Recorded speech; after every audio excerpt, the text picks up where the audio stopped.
Alright guys, welcome back to the channel and welcome back to another video. We're going to be going through everything that is coming in DOKKANFEST KALE'S celebration. So for the 4 of you who care about this, drop a like on the video, subscribe if you're new, and let me know if this video helped. So kicking off, we have the standard stuff like login bonus, we have special missions, and then we have her banner. We have already gone through her details, but I will go through them again just for the sake of the video.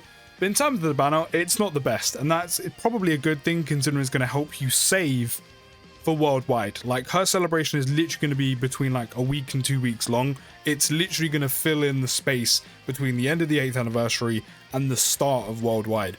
So the fact she doesn't have a very good banner is going to help you save your stones, which is what you're going to want to do to summon for the worldwide units, especially if it is going to be Future Saga, because then we're looking at like VB, Roses, Sword of Hope Trunks, all that good stuff. But in terms of her banner, she herself is pretty good. As I said, her Universe 6 category ally that will be with her will be the Easy 8 LRK and Cauliflower realistically.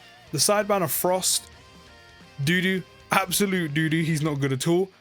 We have Path to Power Kid Goku coming back. I know there's a lot of people interested in this guy and do want to get him, but of course the most logical thing to be, or the most logical thing for you to do would be pick him up with coins. If you don't have enough coins right now, just keep summoning on actual like valued banners, and then eventually when you have enough coins, pick him up with coins then, or if he comes back on a banner, hopefully you pick him up in summons. Do not summon for him just here, like it's not worth it.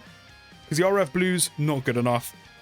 K and Cauliflower, not good enough. Strength Kefla, in dire need of an Easy A.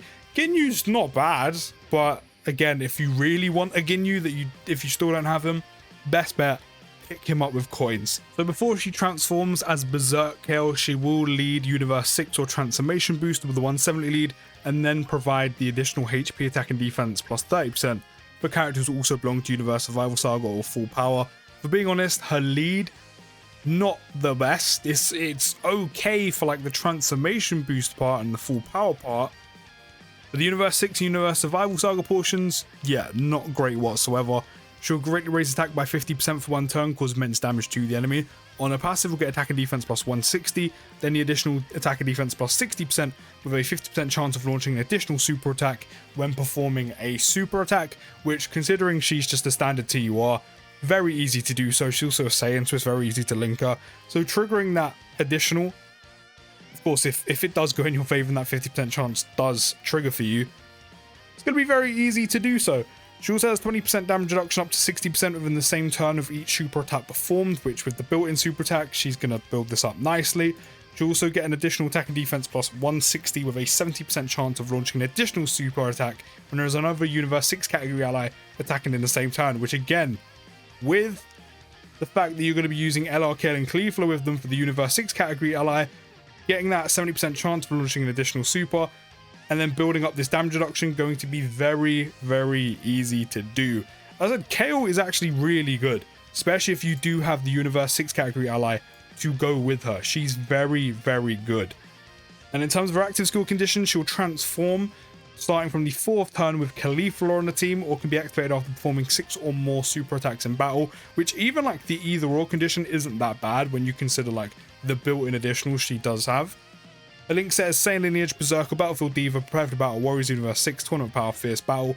She goes on Paper Girls, Universe Survival Saga, Pure Saiyans, Full Power, Transformation Boost, Universe 6, Super Saiyan 2, Exploding Rage, Rapid Growth, Miraculous Awakening, Bond of Friendship, and Power Beyond Super Saiyan. So after she transforms into Super Saiyan 2, she'll raise attack and defense by 30% for 1 turn, cause immense damage with a medium chance for a critical hit. So she'll have a 30% chance to crit built into her super attack with each super attack she can perform.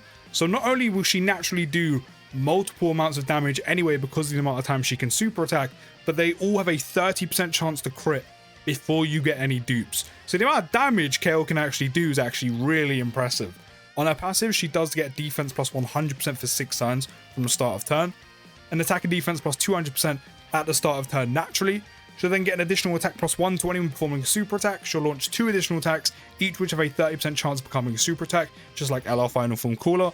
She'll also have a 50% chance of guarding all attacks, and then get an additional attack and defense plus 60% for 3 turns after receiving an attack, and then gain an additional defense plus 160 and guard activate against all attacks when there is another Universe 6 category ally attacking in the same turn.